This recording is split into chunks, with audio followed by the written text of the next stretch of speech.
Hallelujah నాయన అంటకుండా చూసుకుంటాను సాయం చేయండి. వాక్యం మమ్మల్ని భద్రపరుస్తుంది, వాక్యం మమ్మల్ని ఎదుగులో నడిపిస్తుంది, వాక్యం మమ్మల్ని బలపరుస్తుంది, వాక్యం మా జీవితాన్ని మణింపజేస్తుంది. ఆయన వాక్యమే దేవుడే వాక్యమని నేను వారి కాలంలో చెప్పు, నేను యోహాను సువార్తలో చెప్తున్నాను. నీ ఉనికిని తెలియజేస్తున్నావు. దేవానికి స్తోత్రాలు, వందనాలు చెల్లించుకుంటూ సాతాను నాయన నీలో తండ్రి సంపూర్ణంగా నేను మేము ఎదగకుండా ఫలించకుండా మా జీవితాలు మండకుండా ప్రభావ నీకు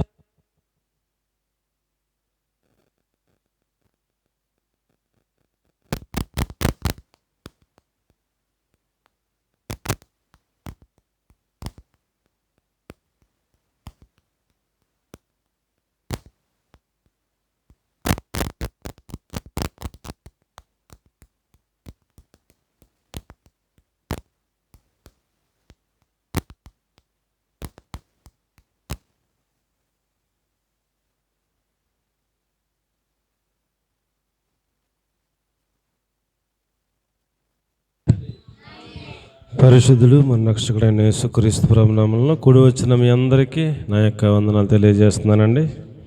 ప్రార్థించిన ప్రతి ఒక్కరిని కూడా దేవుడు నిశ్చయంగా ఆశీర్వదించును గాక. ఈ యొక్క ఆదివారపు ఆరాధనలో మన ధ్యానం నిమిత్తము కీర్తనల గ్రంథం 22వ అధ్యాయం 8వ వచనాన్ని చదువుకుందాం.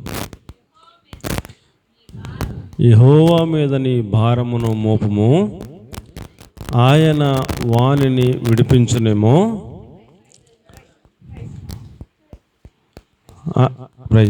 ఆయన వానిని తప్పించునేమో అని. వాడు ఆయనకు ఇష్టడు కదా, ఆయన వానిని తప్పించునేమో అందరు. చిన్న ప్రార్థన చేసుకుందాం. పరిశుద్ధంగా నమ్ముకున్న నన్ను, నిష్ప్రయోజకునైన నన్ను మీరు అంగీకరించి అధికాలు చెప్పడం వేసి పరిశుద్ధపరిచి మాకు ప్రయోజనకరమైన పాత్రగా వాడుకొనమని ప్రాధాన్యపడుతూ ఉండగా సహాయం చేయండి ప్రభువా. ప్రతి విధమైన ఆటంకాలు యేసునామములో కొట్టివేస్తున్నాం.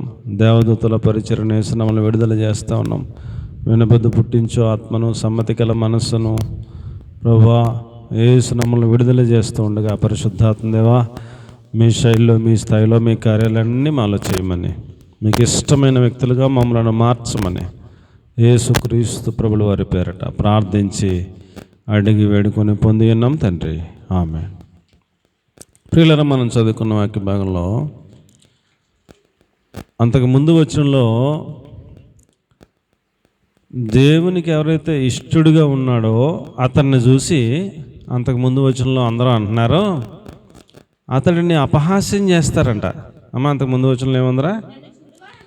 నన్ను చూచువారందరూ పెదవులేమో విరుస్తారంట, తలేమో ఆడిస్తారంట, ఆయనను అపహాసిస్తూ అంటారంట అతడు దేవుడికి ఇష్టడు కదా, వాళ్ళ దేవుడు అని తెప్పిస్తాడేమో చూద్దాం, వాళ్ళ దేవుడు అని విడిపిస్తాడేమో చూద్దాం, వాళ్ళ దేవుడికి ఇష్టడు కదా అని తల ఆడిస్తూ, పెదవి విరుస్తూ, అపహాస్యం చేస్తూ, ఎటకారం చేస్తూ వాళ్ళ దేవుడికి వాడు ఇష్టంగా ఉంటాడు కదా, వాళ్ళ దేవుడు తప్పిస్తాడేమో చూద్దాం, వాళ్ళ దేవుడు విడిపిస్తాడేమో చూద్దాం, ఆహా ఇహి అని అపహాస్యం చేస్తారంట. దేవునికి ఇష్టంగా ఉన్నవారిని చూసి ఇతరులు వాళ్ళ కష్టంలో ఉన్నప్పుడు, దేవునికి ఇష్టంగా ఉన్న వాళ్ళకి ఏదైనా ఇబ్బంది వచ్చినప్పుడు, దేవునికి ఇష్టంగా ఉన్న వాళ్ళకి ఏదైనా సమస్య వచ్చినప్పుడు చుట్టుపక్కల అందరూ అంటారంట, వీడు చాలా భక్తిగా ఉంటాడు కదరా, ఆ అమ్మాయి చాలా భక్తిగా ఉంటుంది కదా, ఆత్మాన ప్రార్థన అంటది కదా, చర్చికి వెళ్తుంది కదా, ఇప్పుడు వాళ్ళ దేవుడు కాపాడుతాడేమో,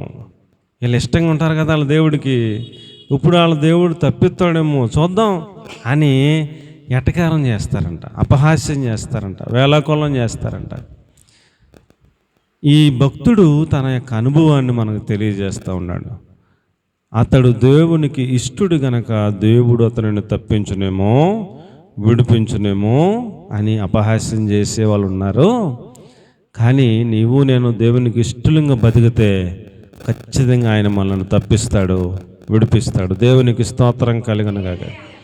ప్రియులరా, మనల్ని చూసి నవ్వుకునే వాళ్ళు ఉండొచ్చు, మనల్ని చూసి వెటకారం చేసేవాళ్ళు ఉండొచ్చు, మనల్ని చూసి అపహాస్యం చేసేవాళ్ళు ఉండొచ్చు, మనల్ని చూసి వీడు చాలా దేవుడికి ఇష్టరాలు కదరా, వీడు చాలా దేవుడికి ఇష్టడు కదరా, వీడిని ఇప్పుడు వీళ్ళ దేవుడు కాపాడతాడేమోరా చూద్దాంరా అని చెప్పుకునే వాళ్ళు ఉండొచ్చు, నవ్వుకునే వాళ్ళు ఉండొచ్చు. కానీ మనము దేవునికి ఇష్టమైతే కనుక ఖచ్చితంగా ఆడనుకుంటాడు ఇందులో ఈడు అయిపోయాడు అనుకుంటాడు. ఇక ఇందులో బయట పడలేడు అనుకుంటారు వాళ్ళు.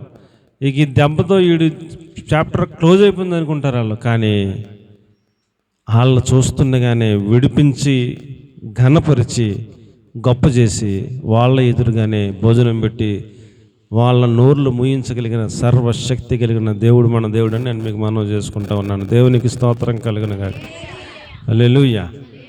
కాబట్టి ప్రియులరా, లోకం ఎలా పెడితే అలా మాట్లాడుతుంటారు. అవసరం ఉంటే అయ్యగారు అంటారు, అవసరం లేకపోతే యారా అంటారు. రకరకాల పరిస్థితులు ఉంటాయి లోకంలో. వాళ్ళ అనుకూలతను బట్టి మాట్లాడతారు. న్యాయం అన్యాయం ఏముండదు. ఏమండి, ఇది న్యాయం కాదు, ఇది అన్యాయం, ఇది మంచిది కాదు, ఇలాంటి పదాలు ఏమి వాళ్ళకి వర్తించవు. వాళ్ళు ఎంతసేపు వాళ్ళ సైడే ఆలోచించుకుంటారు. కాబట్టి లోకం ఎలా మాట్లాడినా మనకి వాళ్ళని పట్టించుకోవాల్సిన పని లేదు. కానీ నేను నా దేవునికి ఇష్టరాలినా కదా, నేను నా దేవునికి ఇష్టన్నా కదా అనేది ఒక్కటి మనం జాగ్రత్తగా గమనించుకుని ఆయనకి ఇష్టంగా బతికితే చాలు. మనం కష్టంలో ఉంటే మన అన్నదమ్ములు వచ్చి మనకు అడ్డం పడరు. మనం కష్టంలో ఉంటే మన అక్కచెల్లెళ్ళు వచ్చి మనకు అడ్డం పడరు. మనం ఇబ్బందుల్లో ఉంటే మన బంధువులు వచ్చి మనల్ని ఆదుకోరు.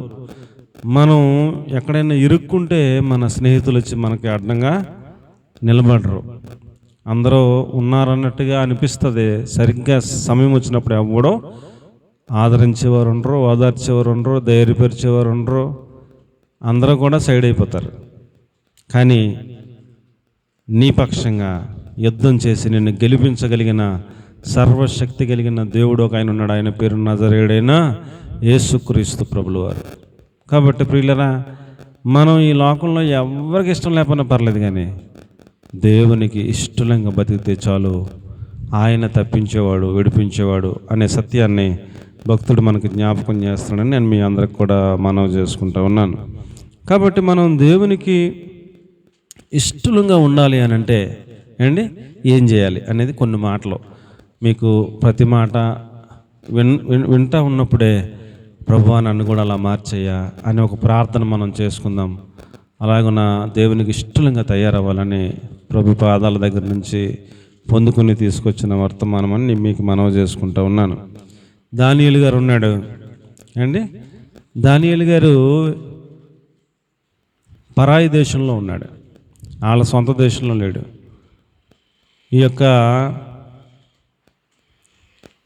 రాజు, వేరే రాజు వచ్చి ఇశ్రాయేల్ మీద యుద్ధం చేసి వీళ్ళను చెరగా తీసుకెళ్ళిపోయాడు ఆ దేశానికి. చిన్నపిల్లలు, అప్పుడు దానియేలు చిన్నపిల్లలు. వీళ్ళని చెరగా తీసుకెళ్ళిపోయి ఆ రాజు అన్నాడు, ఈ పిల్లలు జ్ఞానం కలిగిన వాళ్ళలాగా ఉన్నారు, వీళ్ళని పెంచితే మన రాజ్యానికి ఉపయోగపడతారు, వీళ్ళని పెంచండి అన్నాడు. చిన్ననాటి నుంచి ఆ రాజ్యంలోనే పెంచబడ్డారు, పెరిగారు, పెద్దవారు అయ్యారు. ఆ రాజ్యంలోనే 127 సంస్థానాలు, అంటే 127 దేశాలు అనుకోండి. అప్పుడు ఆ టైంలో ప్రపంచంలో ఆ 127 దేశాలకి ఒకటే రాజు. ఆ రాజు తర్వాత 3 ప్రధానమంత్రులను పెట్టాడు. ఆ 3లో ఫస్ట్ కుర్చీ దానియేలుకి ఇచ్చారు. ఫస్ట్ కుర్చీ ఎవరికి ఇచ్చారండి? దానియేలుకి ఇచ్చారు. ఇప్పుడు కింద ఉన్న ఇద్దరు అంటున్నారు, ఒరే మనం ఈ దేశం వాళ్ళు, మనమే ఈ దేశంలో పుట్టి పెరిగిన వాళ్ళు, వీడేమో పరాయి దేశంవాడు, బానిస పిల్లోడు, వీడిని మన దేశం తీసుకొచ్చి మనమే పెంచి పెద్ద చేసి మన అందరికన్నా పైన కూర్చోబెట్టాడు ఇటురా రాజుడిని, ఈయన ఏమైనా సరే ఇక్కడ ఉండకుండా తీసేయాలా అండి, ఈయన ఏమైనా సరే ఇక్కడ ఉండకుండా తీసేయాలి, సుఖం లేదు. వీడిని తీద్దామంటే వీడు మహాజ్ఞానం కలిగిన వాడు, వీడు ఎక్కడ తప్పు దొరకడు. ఇప్పుడు ఎలా చేయాలి, ఏం చేయాలని వాళ్ళ కింద మీద పడిపోయి మొత్తం చాలామంది గుంపు కూడి ఆలోచన చేసి వాళ్ళ ఒక నిర్ణయానికి వచ్చారు, ఇతన్ని మనం ఎందులోనూ తప్పు పట్టుకోలేము, వాళ్ళ దేవుడికి ప్రార్థన చేసే విషయంలో తప్ప ఎక్కడ మనం తప్పు పట్టుకోలేమని ఆలోచన చేసి ఒక కుట్రపూరితమైన ఒక చట్టాన్ని తీసుకెళ్ళాలని ఆలోచన చేశారు. రాజు దగ్గరికి వెళ్ళి రాజా,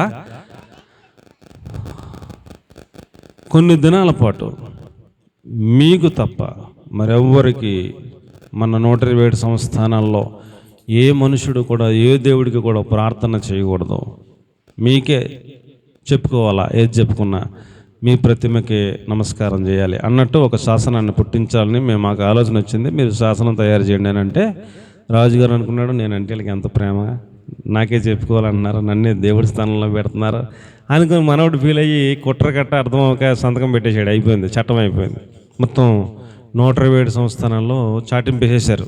ఏమనంటే రాజుకు తప్ప ఏ దేవునికైనా ఎవరైనా ప్రార్థన చేసినట్టుగా రుజువు అయితే వాళ్ళని తీసుకెళ్ళి సింహాల బోన్లో వేసేస్తాం అని చెప్పేశారు. చెప్పేస్తే దానియేలుకి కూడా తెలిసింది, అర్థమైంది. అయినా సింహాల బోన్లో వేసేస్తే చచ్చిపోతాం కానీ ప్రార్థన చేయకుండా మాత్రం ఉండలేను అని కిటికీలు తీశాడు. యెరూషలేము వైపు చేతులు చాపాడు. చేతులు చాపి పొద్దున్నే ప్రార్థన చేశాడు, మధ్యాహ్నం ప్రార్థన చేశాడు, రాత్రి ప్రార్థన చేశాడు. రోజంతా చూశారు. తర్వాత రోజు వచ్చి పట్టుకుని మీరు చట్టానికి వ్యతిరేకంగా ప్రార్థన చేస్తూ ఉన్నారు కనుక మిమ్మల్ని సింహాల బోన్లో వేస్తామని తీసుకెళ్తే రాజు దగ్గర తీసుకెళ్ళారు. రాజు చెప్తే అరే ఈ చట్టం ఇతనికి ఇలాగే వచ్చిందా అరే అని బాధపడ్డాడు రాజు. ఈయన చాలా తెలివైనడు, జ్ఞానం కలిగినాడు, రాజ్యంలో ఉండాల్సినాడు, ఇతన్ని సింహాల బోన్లో ఎత్తకు ఈ చట్టం ఉపయోగపడిందా అని తప్పిద్దామని ప్రయత్నాలు చేశాడు. వీళ్ళందరూ కూడా రాజు ఒకసారి చట్టం చేస్తే దాని నుంచి ఎవరు కూడా కాపాడలేరు, రాజా మీరు దాన్ని మర్చిపోకూడదు, ఈ అర్జెంటుగా సింహాల బోన్లో ఏమైనా ఆజ్ఞాపించండి అంటే తటపటాయిస్తానికి తప్పదని ఆజ్ఞాపించాడు. తీసుకెళ్ళి సింహాల బోన్లో వేసేసారు. కానీ రాజుకి నిద్ర పడతలేదు. తెల్లవారులు అటు ఇటు తిరిగాడు. తెల్లారుతుందనగా వెళ్ళిపోయాడు సింహాల బోన్ దగ్గరికి. వెళ్ళిపోయి సింహాల బోన్లో దానియేలు ఉంటాడా? అసలు సింహాల బోన్లో ఎవరైనా మనిషిని ఎత్తే ఉంటాడా ఆ మనిషి? ఇతని ఆశ చూడండి, రాజుగారి ఆశ చూడండి, ఆయన అడిగిన విధానం చూడండి. జీవము కలిగిన దేవుని సేవకుడువైన దానియేలు అని సంబోధించాడు. అంటే ఏండి ఎలా సంబోధించాడు చూడండి. జీవము కలిగిన దేవుని సేవకుడువైన దానియేలు, నీవు నిత్యము సేవించుతున్న నీ దేవుడు నిన్ను రక్షించగలిగినా అని అడుగుతున్నాడు. అంటే రక్షించలేడు, ఎవరో రక్షించలేరని ఆయనకు తెలుసు.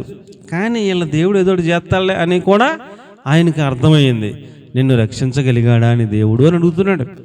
లోపల నుంచి రాజు చిరంజీవి యగును గాక అన్నాడు దానియేలు. ఇక రాజుగారి సంతోషం ఇక అంతా ఇంత కాదు. అర్జెంటుగా తలుపులు తీయండి, దానియేలుని పైకి తీయండి, తోడేసేసరికి దానియేలుని పైకి తీశారు. దేవుడు అలా సింహాల బోన్లో వేయకుండానే సింహాలన్నింటినీ ఆయన దేవదూతలను పంపించి నోరు మూయించేశాడు. కాళ్ళు ముందుకెళ్దామంటే కాళ్ళు కదులుతలేదు, నోరు తెరుద్దామంటే నోరు వస్తలేదు. ఇక అలాగ దేవదూతలు కట్టేసినాయి సింహాలని.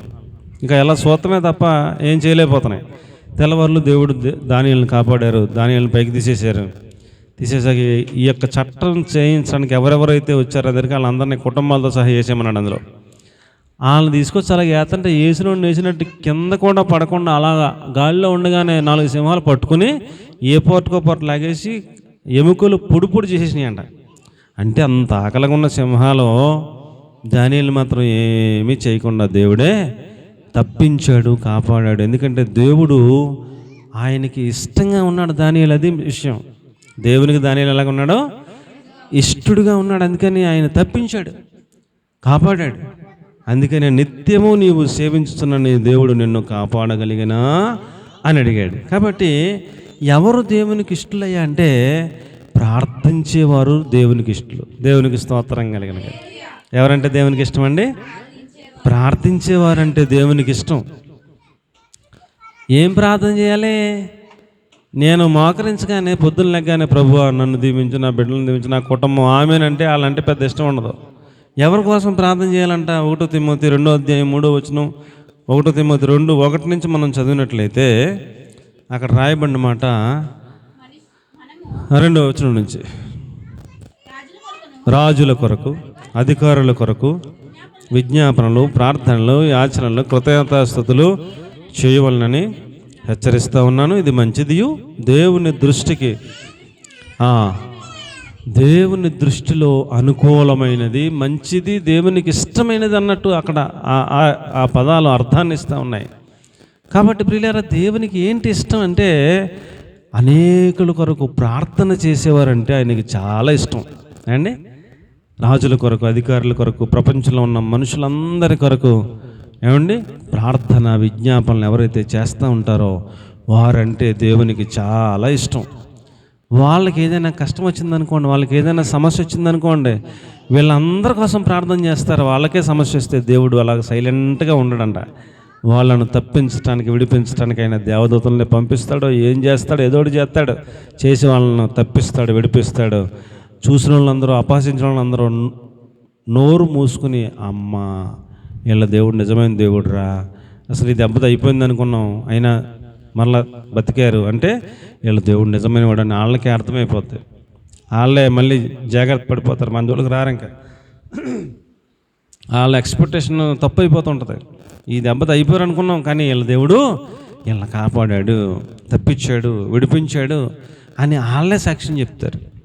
కాబట్టి ప్రియులరా, మనందరం కూడా విజ్ఞాపనకర్తలుగా మారాలి. దేవునికి స్తోత్రం కలుగును గాక. విజ్ఞాపన అంటేనే అనేకుల కొరకు ప్రార్థన చేయటం. విజ్ఞాపన అంటే ఏంటండి? అనేకుల కొరకు ప్రార్థన చేయటాన్ని విజ్ఞాపన అంటారు అండి. కాబట్టి మనము చర్చికి వచ్చినప్పుడు ఏం చేయాలంటే, చర్చికి అలాగ ఆమెను అనగానే తుపాక దెబ్బ దొరకకుండా వెళ్ళిపోతాం కాదు, కానీ పక్కన ఉన్న వాళ్ళని వందనాలు చెప్పాలి, షేక్ హ్యాండ్ ఇవ్వాలి, మీ ప్రార్థన అవసరాలు ఏమైనా ఉన్నాయేమో చెప్పండి అమ్మని అడగాలి. అడిగితే చెప్తారుగా అండ్ అడిగితే చెప్తారుగా మీ ప్రార్థన అవసరాలు ఏమైనా ఉంటే చెప్పండి అన్నప్పుడు వాళ్ళ సమస్యలు చెప్తారు, వాళ్ళ ప్రార్థన అవసరతలు చెప్తారు. మా ఇంట్లో పలానా పరిస్థితి ఉందండి, మాకు అప్పులు ఉన్నాయండి, మా పిల్లలకి జ్వరం అండి, లేకపోతే మా పిల్లవాడికి ఇలాంటి పరిస్థితి ఉందండి, స్కూల్లో ఫీజులు కట్టలేకపోతున్నామండి, అప్పులు ఎక్కువైనాయండి, లేకపోతే అనారోగ్యంగా ఉందండి, అలాగా రకరకాల వాళ్ళ సమస్యలు చెబుతారు. ఆ సమస్యలు తెలుసుకుని వాళ్ళ కోసం మీరు ప్రార్థన చేసే విజ్ఞాపనకర్తలుగా మారితే అప్పుడు దేవుడు మిమ్మల్ని ఇష్టపడతాడు. మీరు దేవునికి ఇష్టలు అవుతారు. మీకు కష్టం వచ్చినప్పుడు ఆయనే డైరెక్ట్గా దాంట్లో ఇన్వాల్వ్ అవుతాడు. మిమ్మల్ని తప్పించడానికి, విడిపించడానికి తన దేవదూతలను పంపించి విడిపిస్తాడు, తప్పిస్తాడు, రక్షిస్తాడు. కాబట్టి మనం ఏం చేయాలండి చెప్పండి? అనేకుల కొరకు ప్రార్థన చేసేవారిగా మనం విజ్ఞాపనకర్తలుగా మారాలని నేను ప్రభు పేట మనవి చేసుకుంటా ఉన్నాను. ఏమండి, దానియేలు గారు పొద్దున్న ఏం ప్రార్థన చేసేవాడు అంటారు? మధ్యాహ్నం ఏం ప్రార్థన చేసేవాడు అంటారు? రాత్రి ఏం ప్రార్థన చేసేవాడు అంటారు? ప్రభువా, మేము మా దేశం నుంచి వేరే దేశానికి వచ్చాం, బానిసలుగా వచ్చాం, మరలా మా దేశానికి తీసుకెళ్తానని వాగ్దానం చేశావు కదా ప్రభువా.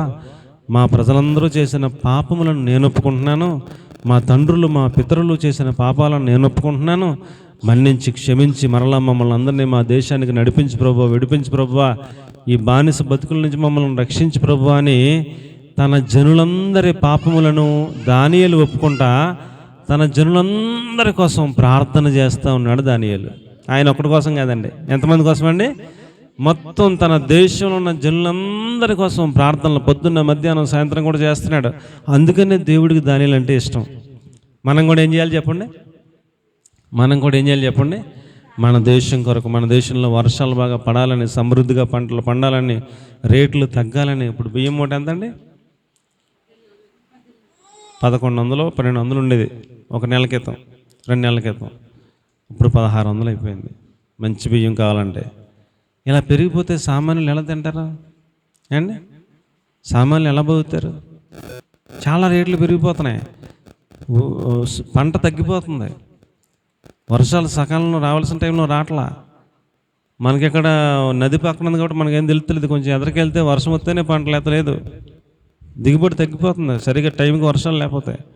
కాబట్టి మా దేశం సస్యశ్యామలంగా ఉండే కృప దయచేయండి ప్రభువా, సకాలంలో వర్షాలు పంపించండి ప్రభువా, ప్రకృతి వైపరీత్యాల నుంచి కాపాడండి ప్రభువా, మా దేశంలో అవినీతి లేకుండా చేయండి తండ్రి, మా దేశంలో లంచం తీసుకోకుండా చేయండి ప్రభు, మా దేశంలో సిగరెట్లు తయారవ్వకుండా చేయండి ప్రభు, మా దేశంలో మద్యపానం, ధూమపానం ఏం లేకుండా చేయండి ప్రభు, మా దేశంలో వ్యభిచారం జరగకుండా, మా దేశంలో రక్తహీనత వల్ల ఎవరు చనిపోకుండా, చంటిపిల్లలు చనిపోకుండా కాపాడండి ప్రభువా అని ఎన్ని పాయింట్లు ఉంటాయో తెలుసా దేశం గురించి ప్రార్థన చేయాలంటే? మా దేశంలో గంజాయి దొరకకుండా చేయండి ప్రభువా, మా దేశంలో మధ్య యొక్క ఏమంటారు దాన్ని, డ్రగ్స్ దొరకకుండా చేయండి ప్రభువా, మా దేశంలో అవినీతి లేకుండా చేయండి ప్రభువా, మా దేశంలో ప్రధానమంత్రిని రక్షించండి, ముఖ్యమంత్రులను కాపాడండి, అధికారులను కాపాడండి, ఎమ్మెల్యేలను, ఎంపీలను కాపాడండి అని ఇలాగ చేసుకుంటూ వెళితే ఎన్నో సమస్యలు ఉంటాయి దేశంలో. ఇవన్నీ మనం దేశం కోసం, అందరి కోసం, ప్రపంచం కోసం ప్రార్థన చేస్తూ ఉంటే నీవు దేవునికి ఇష్టంగా మారిపోతావు. నీకోసం దేవుడు నీకు కష్టం వచ్చినప్పుడు ఆయన నిన్ను తప్పించడానికి, విడిపించడానికి ఆయన ఏర్పాట్లు చేస్తాడనే సత్యాన్ని మనం అర్థం చేసుకోవాలని నేను మీకు మనవి చేస్తున్నాను. కాబట్టి మనం మొదటగా దేవునికి ఇష్టంగా మారాలి. దేవునికి ఇష్టంగా మారాలంటే విజ్ఞాపనలో చెయ్యాలి అనే సత్యాన్ని మనం తెలుసుకోవాలని, నేర్చుకోవాలని, అనేక పాయింట్లు మనం గుర్తుండి రాసుకోవాలా అండి. ఏం చేయాలండి? మనకు దేవుడిచ్చిన ప్రతి తలంపుని రాసుకోవాలి. ఎన్ని పాయింట్లు వచ్చి అన్ని పాయింట్లు రాసుకోవాలి. అన్ని పాయింట్లు ఆ పేపర్ను చూసుకొని ప్రార్థనలు చేస్తూ ఉండాలి, విజ్ఞాపన చేస్తూ ఉండాలి. ఇలా విజ్ఞాపనలు చేసి విజ్ఞాపన కర్తలమైనప్పుడు మనం అంటే దేవుడు ఇష్టపడతాడు. మన కష్టంలో ఆయన తప్పించడానికి, విడిపించడానికి వస్తాడని మీకు నేను మనవి చేసుకుంటా ఉన్నాను. దేవునికి స్తోత్రం కలుగును గాక. హల్లెలూయా. రెండవ మాట